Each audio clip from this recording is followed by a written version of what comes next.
आज मैं बहुत दुखी हूँ।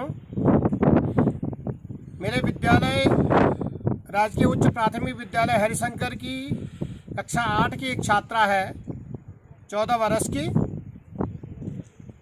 वो लॉकडाउन के दौरान कुछ बिचौलियों ने उसके पिताजी को फुसला करके कुछ रुपये दे करके, उस बालिका की मां नहीं है, और उसकी शादी करवा ली एक 32 साल के जवान के साथ।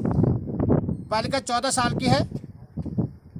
लॉकडाउन खुलने के बाद जब स्कूल खुली, हम घर पे गए, हमने उस बालिका को स्कूल भेजने की बात की तो पता चला कि उसकी शादी हो गई। कुछ असमंजस की स्थिति थी, कोई कानूनी कार्रवाई भी नहीं कर पाए, लेकिन हमने उसके पिताजी पे दबाव बनाया कि आप उस बालिका को स्कूल भेजो। आजकल परीक्षाएं चल रही हैं और हमने हमारे दबाव पे, वो बालिका का कहना है कि मैंने अपने पिताजी को फ़ोन भी किया और तब मेरे पिताजी मुझे लेने आए। तो उसकी दयनीय स्थिति को देख करके अब उसके पिताजी भी रो रहे हैं। वो जो 32 साल का उसका दूल्हा बताया जा रहा है, वो शराब पी करके आता है, किसी फैक्ट्री में मजदूर है और उसकी पिटाई करता है। होली के दिन उसने उस पर मिर्च छिड़क करके आग लगाने की कोशिश भी की। पता किया तो कोई उनके गांव का ही बिचौलिया बन करके और 6,000 रुपये उसके पिताजी को दे करके और उसको शादी के नाम पे बेच दिया गया है। बहुत दर्दनाक कहानी है उसकी। उसका मैंने एक वीडियो बनाया है, उसको मैं शेयर नहीं कर सकता, लेकिन एक गुरु होने के नाते मैं, समाज में ये एक पहली घटना नहीं है।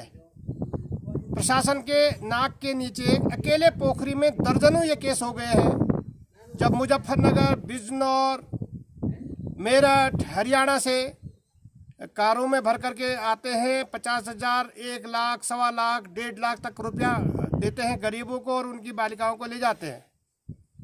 पता ये भी चल रहा है कि वो कुछ दिन उनका उपभोग करके और उनको बेच देते हैं या उनके हाथ पैर तोड़ करके, उनको लगड़ा करके उनको उनसे भीख मंगवाते हैं। इस तरह का एक रैकेट काम कर रहा है और पूरे उत्तराखंड के पहाड़ी जिलों में खासकर गरीबों को टारगेट करके ऐसा हो रहा है और सबके संज्ञान में है।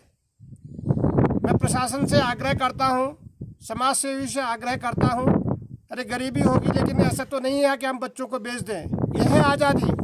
प्रशासन के संज्ञान में होते हुए भी इन पे कार्रवाई क्यों नहीं होती है? मैं निवेदन करता हूं कि ये प्रकरण बहुत संवेदनशील प्रकरण है। मैंने उस बालिका को आश्वस्त किया है कि बेटे हम आपको पढ़ाएंगे, आपकी इस आगे की ज़िंदगी का जिम्मेवारी लेते हैं। वो रोती है, बोलती है मैं अब वहाँ नहीं जाऊँगी, और मैंने मना भी कर दिया था। इन्होंने ज़बरदस्ती मेरी शादी करवाई है। ये बहुत ही निंदनीय है। और जब मैंने पता किया, जानकारियाँ की, तो पूरे चमोली जनपद में बहुत व्यापक रूप से ऐसा हो रहा है। उत्तरकाशी में ऐसा हो रहा है।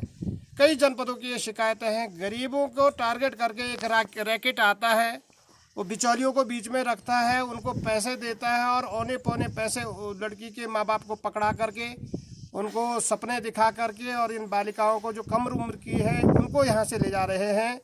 ये बहुत ही निंदनीय है। मैं जहाँ तक भी मेरी आवाज़ जा रही है, मैं सबसे निवेदन करूँगा कि इस मामले को, बहुत संवेदनशील मामले को, प्रशासन इस पे सजग हो।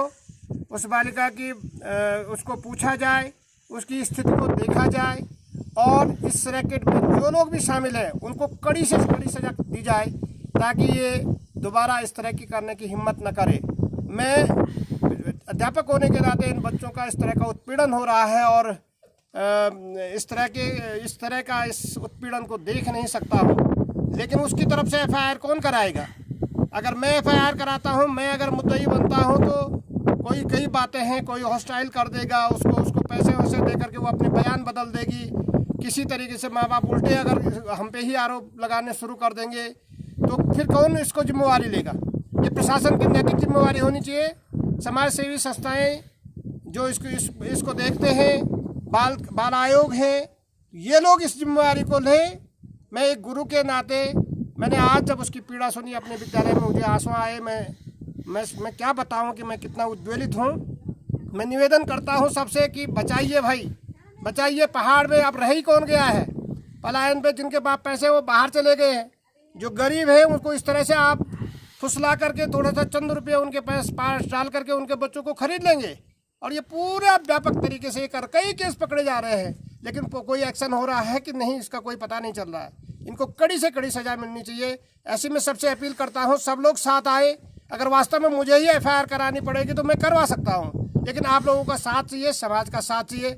मैं सबसे निवेदन करता हूँ कि ज़रूर इस तरह के मामलों को, उनके जीने का हक है। गरीबी है तो इसका मतलब ये नहीं कि उनका जीने का अधिकार ही हम छीन लें।